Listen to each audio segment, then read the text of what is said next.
laïcité, la France se voile-t-elle la face? Avec Mehdi Ouraoui.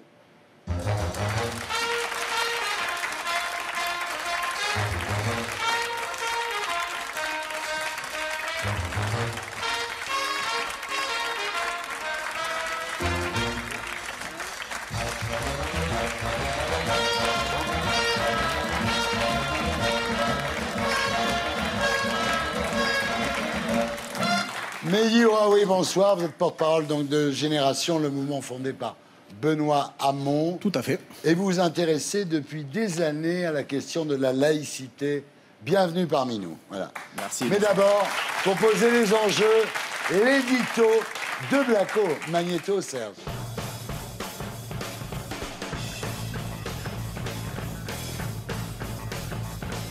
Les musulmans ont dû adorer le mouvement des Gilets jaunes. Pendant 3 mois, ça leur a fait des vacances, on ne parlait plus de l'islam dans les médias. D'un coup, la France s'est découvert des problèmes de pouvoir d'achat, des problèmes de justice sociale, de services publics, de transition écologique. Résultat, la menace islamiste a fini par passer au second plan. Même l'attentat de Strasbourg n'a pas suffi à stopper les Gilets jaunes. Oui mais voilà, l'actualité nous rappelle que l'islamisme reste une menace. La semaine dernière, 2 gardiens de prison se sont fait poignarder par un détenu radicalisé. Le détenu, en se jetant sur les surveillants pénitentiaires, avait crié « Allah Akbar ». Et ce n'est pas vraiment un cas isolé. Il y a 500 islamistes condamnés pour terrorisme dans les prisons françaises. Et une quarantaine d'entre eux seront libérés cette année. Et les djihadistes français qui pourraient revenir de Syrie, on en parle? Bref, l'islam est revenu à la une de l'actualité. La France a peur. Cela dit, Macron reconnaît lui-même qu'il y a un problème, puisqu'il veut réformer l'islam de France. En février 2018, il promettait une loi avant l'été. À la rentrée 2018, il promettait une loi avant la fin de l'année. Et finalement, nous voilà en 2019 et il n'a toujours rien décidé. Résultat, au sein de la République En Marche, chacun défend son point de vue sur la place de l'islam en France. L'an dernier, c'est le futur ministre de l'Intérieur qui avait défendu le port du voile. Il y a quelques années, quand en France, y compris nos mamans portaient un voile, porter le voile des catholiques, on ne se posait pas ce genre de questions. Je fais une vraie différence entre le voile et la burqa ou le niqab, qui effectivement sont 2 choses totalement différentes. L'été dernier, c'est Stanislas Guérini qui a pris la défense de la présidente de l'UNEF. Moi, je ne suis pas choqué qu'on puisse porter le voile. On est libre dans l'espace public, y compris quand on est un responsable syndical, de porter le voile. Mais récemment, quand le député En Marche Aurélien Taché a comparé le port du hijab à celui d'un simple serre-tête, c'est une ministre de Macron qui l'a recadré. Ce n'est pas un signe religieux, absolument. Et il n'y a aucun pays dans le monde dans lequel les femmes soient légalement obligées de porter des serre-têtes. Aucune femme dans le monde ne sera lapidée parce qu'elle a refusé de porter un serre-tête. Bref, quand on parle de l'islam, la majorité est totalement divisée. Une fois de plus, on attend de savoir ce que va décider Macron. Et pendant ce temps, l'islam radical s'installe tranquillement. La France a peur. Je crois qu'on peut le dire aussi nettement. Voilà. Alors, le voile et le serre-tête, c'est la même chose? Je crois que le député LREM qui a prononcé cette phrase avait porté le serre-tête un peu trop serré et que du coup, il a confondu beaucoup de choses. Ça n'a absolument rien à voir. On est d'accord. C'est pas le sujet. Alors, Benoît Hamon disait en 2017, la loi de 1905 protège aussi bien la fille habillée en short que celle qui veut librement porter le foulard. Est-ce que vous diriez la même chose? C'est sans préliminaire, on se fait traiter d'islamo-gauchiste dès le début de l'émission, Thierry. Benoît Hamon, il citait un article de la loi de 1905 qui est super intéressant, qui mérite vraiment d'être systématiquement rappelé, qui est l'article 31. Cet article dit une chose très simple, qui est qu'on peut croire, on peut ne pas croire, et le rôle de l'État, c'est de veiller à ce que, s'il y a des pressions sur ceux qui croient pour qu'ils ne croient plus, ou sur ceux qui ne croient pas pour qu'ils croient, dans un sens comme dans un autre, si on veut faire abandonner leur religion aux gens ou si on veut les obliger à en adopter une, eh bien l'État doit intervenir. C'était le sens de l'article 31, déjà dans la loi de 1905. Vous êtes pour la loi de 1905 ou vous voulez la changer, vous? Je suis pour la loi de 1905, aujourd'hui, et qu'on la conserve sans altérer sa portée. La loi de 1905, c'est une victoire de la République sur l'Église catholique. Oui. Et depuis plus d'un siècle, eh bien, on a trouvé cet équilibre. Comme on l'a trouvé depuis le début du XVIIIe siècle, avec la relation avec la religion juive. C'est Napoléon, 1806. Absolument. Et aujourd'hui, on a une difficulté.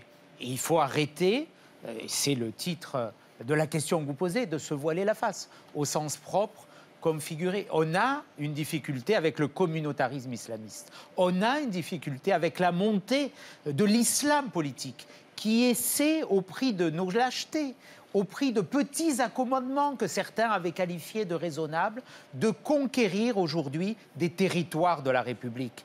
On a aujourd'hui cette situation dans des territoires où certains considèrent que les règles religieuses et les règles de l'islam politique sont supérieures aux lois de la République. Il faut à la fois combattre brutalement, et moi je le dis, les intégristes et leurs déclinaisons fascistes, terroristes qui commettent des attentats. Il faut mettre des mots sur les choses. Il y a des attentats terroristes, islamistes, mais il faut, de manière plus générale, ne pas encourager la montée de l'intégrisme qu'on vit tous. Et d'ailleurs, vous-même, je ne veux pas être désagréable, vous expliquez à la fois que vous voulez défendre la loi de 1905, la mettre dans la Constitution, et vous ajoutez « et je veux mettre les racines chrétiennes de la France ». Eh bien oui, mais il faut arrêter justement de toujours jouer cette espèce de deux poids, deux mesures et de cette concurrence communautaire qui a fait tant de mal à notre pays. Sarkozy faisait la même chose et Macron fait la même chose. Merci. Alors un mot, Natacha. Un mot. Le mot laïcité, justement, qui n'est pas dans la loi de 1905. Il n'est pas cité. Pourquoi ? Parce que cette loi est une loi de séparation des églises et de l'État. C'est une loi. Or, la laïcité, ce n'est pas un principe juridique. C'est un principe politique. C'est l'idée qu'il y a un espace public et que dans l'espace public, nous sommes là en tant que citoyens, c'est-à-dire que nous ne ramenons pas en permanence ce qui nous différencie. Et comme ça, les citoyens peuvent délibérer ensemble pour le bien commun. Et même si on peut reconnaître le droit de se voiler, et je le reconnais parfaitement, on peut aussi dire que c'est contraire à notre conception des rapports hommes-femmes parce qu'on peut dire tout ce qu'on veut. Le voile, c'est une façon de dire que la femme est coupable du désir qu'elle va susciter par sa chevelure. Et ça, moi, ça me pose un problème, mais je respecte parfaitement le fait qu'on puisse porter le voile. À ceci près que, attention, ce n'est pas les musulmanes qui portent le voile. On peut être musulmane et ne pas le porter. Et il y a des tas de musulmanes qui ne le portent pas. Celles qui portent le voile, généralement, sont musulmanes. Natacha, vous avez le droit de critiquer le voile parce que c'est exactement ce que vous permet, justement, la loi de 1905. J'ai fait personnellement 2 propositions de loi constitutionnelle. Une visant à rajouter à la devise de la République liberté, égalité, fraternité, la laïcité. Parce que pour moi, la laïcité, c'est ce principe de neutralité qui doit être réaffirmé, reposé au cœur de notre pacte républicain, mais en même temps, nous avons une origine. Nous avons des origines judéo-chrétiennes. Nous sommes les héritiers d'une histoire. Et cette histoire, on ne doit pas la modifier. Elle fige notre passé. Notre passé, nous en sommes les héritiers.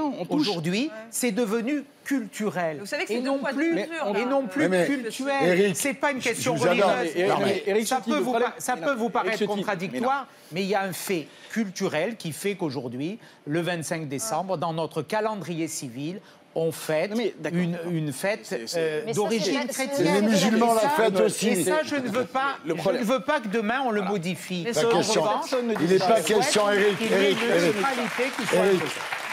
Honnêtement, je connais beaucoup de musulmans qui fêtent Noël avec autant d'enthousiasme que nous. J'ai pris cet exemple, mais il y a beaucoup de sujets qu'on souhaite remettre en cause par aujourd'hui les conquêtes très bien. contre la Eric, quand on sera ensemble, vous verrez, on fêtera Noël et l'Aïd ensemble, il n'y a pas de souci. Non, je voulais juste dire, la France est célèbre pour sa tour Eiffel, pour sa baguette et pour sa crispation autour du voile. Il faut savoir que même les pays étrangers rient de nous parce qu'on est obsédés avec le voile, parce que c'est le seul pays où le voile est un tissu hautement inflammable.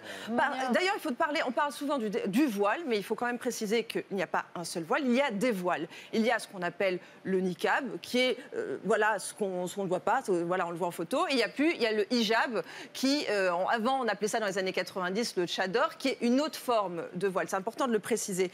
Mais le débat autour du voile, évidemment, doit exister, sauf qu'il est mal posé, surtout lorsqu'on utilise la carte de la laïcité pour critiquer le voile.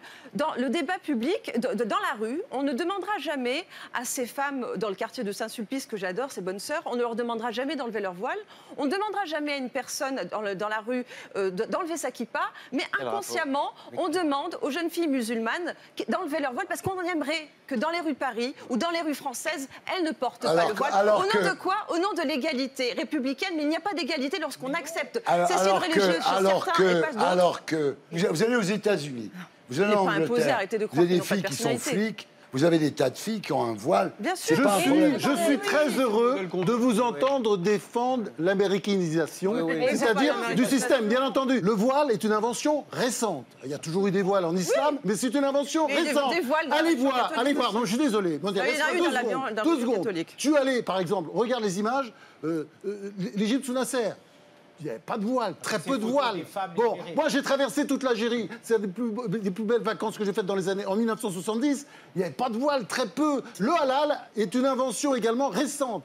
Dans les années 80, ça vient des chiites, ça vient des frères musulmans. Ils ont décidé également de couper les sociétés musulmanes qui se trouvaient en Occident, de les couper du reste, et il fallait maintenant qu'ils aient en plus, bon, on leur met le voile, et après il faut qu'ils aient leur façon de se nourrir. Le halal n'existait pas avant. D'ailleurs, vous regardez le Coran, vous lisez le Coran. existait. Non, vous lisez le Coran, mais putain, pourquoi on fait pas ça? Lisez le Coran. Vous verrez, il y a une sourate, qui dit, non, mais attendez. Vous le bisounours. Non, mais je suis pas sûr que ce soit la meilleure pub pour la publicité de dire aux gens lisez le Coran à la télévision. Bon, lisez le Coran parce que je pense qu'on peut s'instruire, on peut lire la Bible, on peut lire le Coran. Non, mais enfin, vous, évidemment, vous lisez pas. Donc, vous répétez ce que dit Monsieur Oui, là, votre patron.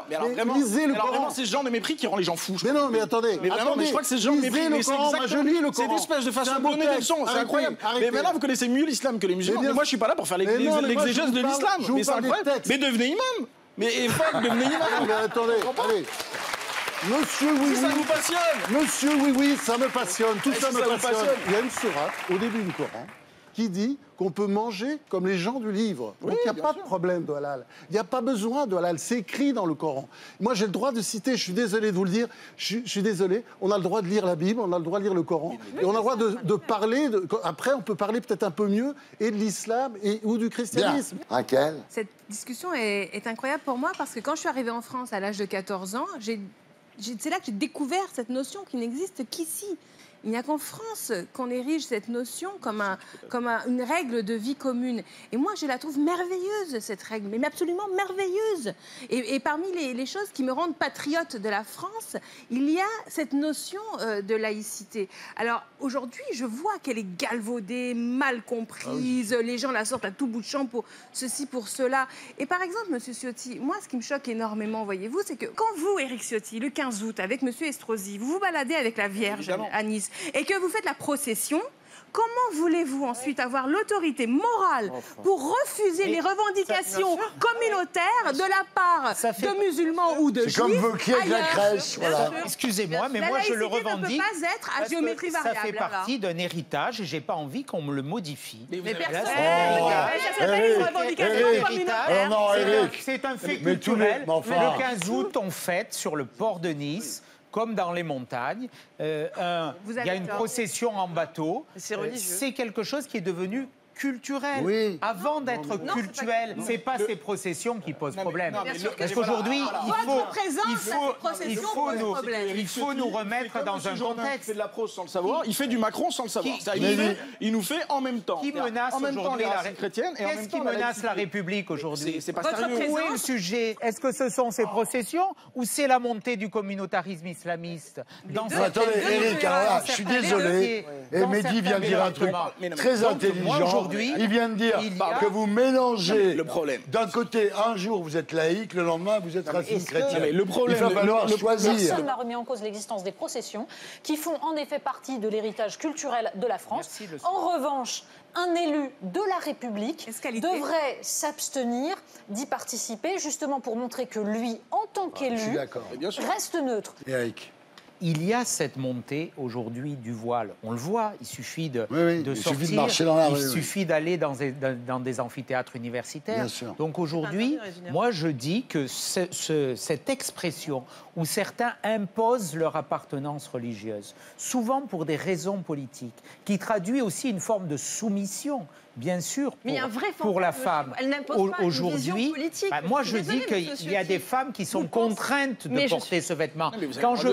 Quand je vois les yézidis esclaves sexuels cette semaine qui ont brûlé dans une photo qui a fait le tour du monde le voile qu'elles étaient contraintes de porter. Quand je vois cette avocate iranienne qui a été condamnée à de la prison parce qu'elle mène ce combat contre le voile et qui a été condamnée à 145 coups de fouet, je me dis que dans le pays des droits de l'homme, dans le pays des Lumières, de Voltaire, accepter cette forme de soumission, eh bien moi je crois aujourd'hui que les républicains doivent opposer des digues. Vous ne parlez des musulmans qu'en termes négatifs. Vous ne parlez jamais des 100 000 morts de la Première Guerre mondiale pour lesquels on a construit la mosquée de Paris. Et vous savez combien il y a de musulmans qui sont morts sur les théâtres d'opération ces dernières années? Un soldat français sur 10. Mais moi je souhaite que soldat français sur 10. la Ces gens-là, ils défendent un peu mieux la France que vous, monsieur Chauty.